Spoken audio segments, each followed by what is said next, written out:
Hey everybody, Bob Marston coming to you from Eastlake on the east side of Birmingham, Alabama for another episode of A Song for Sunday.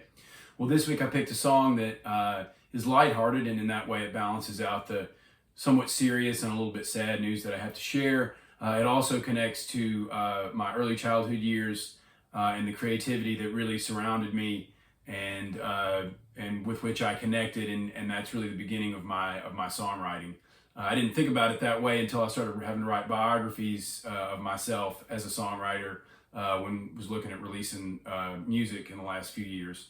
So as I thought about, who I am as a songwriter and where it all started, I started reaching further and further back, and I realized it started when I was a kid growing up. So, and I'll tell that story, when I introduce the song specifically. But as far as the news that I have to share, unfortunately, instability in scheduling and reliability with the bass player that's joined me on the road most of the time has became unsustainable and unmanageable, and so we had to cut ties, and that left me without a bass player for my traveling band, and kind of a chain reaction. Ended up needing to cancel the remaining out of town shows for the year, which is disappointing. But given the options of doing, canceling the shows or trying to scramble and get some substitutes or a substitute and try to get that person ready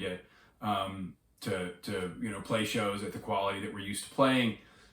Given those two options, cancellation of the rest of the year's schedule seemed to be the only option.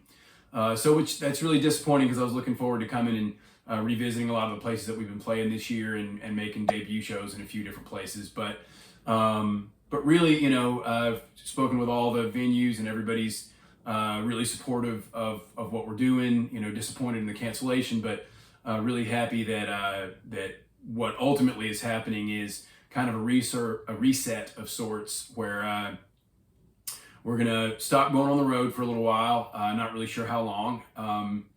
And I'm gonna commit to kind of dealing with some of the technique and other issues that I have in my playing and my singing, and the coordination of those skills when I'm on stage, so that I can have fewer obstacles to having the most fun I can on stage and delivering the best performance, and hopefully connecting the best with my audiences. The last 2 years on the road have been so much fun and have been such an important part of my development. I don't think that I could be as confident as I am taking this hiatus and doing this reset if it weren't for the last 2 years on the road. Essentially, all those experiences, those different shows, and just the big picture of it has both convinced me that I'm fully capable of making this profession my career and my lifestyle. But also shown me kind of where I'm lacking and the work that I need to do to be as ready as I can be to kind of follow through on those goals and reach them, and to make the most of my potential. So it's bittersweet, but ultimately it's really a good thing. And this was going to happen in December anyway. I think most of y'all that read the newsletter were aware of that, and so just getting a running start on this reset. So. And again, like I said, all the venues have been really supportive, so I'm so grateful for that, and the relationships that I've developed with everyone there at the different places. So this song that I've picked kind of contrasts that. It's a silly song, and it's one that my mom wrote when I was a little kid. I don't even remember when exactly we wrote this, but she's a really creative person and has been a writer since before I was born. And as we were kids growing up, my older brother, myself, and my younger sister, and I don't know who, how it would happen. I don't know what the creative process was. Like I said, I was, not entirely, aware when a lot of these songs were written, but, so I don't know how it happened, but essentially we would just write songs about whatever was going on in our lives, and then sing them when those things would happen again. So that may seem kind of vague because there's no context, but this song is one that we wrote about the sanitation workers here in Birmingham, Alabama. When I was a kid, I would identify anybody by the clothing that they were wearing. So if I pointed at somebody and said, I would tell my mom, "Hey, look at that black lady," And Mom would look around and there'd be no African American women around, and but she looked and saw a woman in a black sweatsuit, and that's what I was talking about. So I would identify people by the color of the clothing they were wearing. So the sanitation workers, when I was growing up here in Birmingham, wore green uniforms, and the trucks were painted green. So they were the green garbage men. And you hear the air brake and the big engine coming down. It was only vehicle that size pretty much that came on our neighborhood street. So you'd hear this, the sound of the air brake and the big old truck coming down, and we'd all get excited because the garbage men were coming.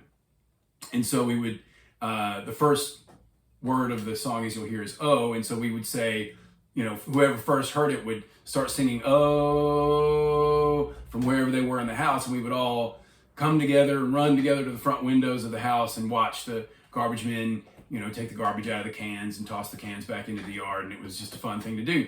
So there you go. That's where it all started. This is The Green Garbage Bin by Margaret Smith Marston. Oh,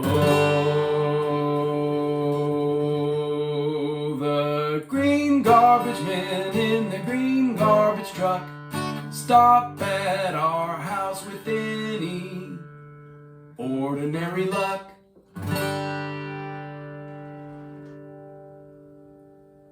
And that's it. Let me know what you think of that very early influence in my life. My very first favorite songwriter, Margaret Smith Marston, my mom. Do you have any other silly songs, or I don't know, any growing up stories, any creativity that you and your siblings or neighbors or cousins or whoever did growing up? Drop those in the comment bar, and anything else you want to put in there. And feel free to send any message of encouragement. This is going to be a difficult time for me because I'm going to have to face a lot of insecurities and flaws, not only in my playing, but flaws in our playing extend from our weak points in our personality and stuff. So it's going to be a whole lot of reflection, introspection, and a lot of work that I'm going to be doing. So anything you want to send me, it would be welcome. So anyway, there it is. Hope y'all have a great rest of your weekend, and take care of yourselves. Take care of the people around you. See you next week. Bye-bye.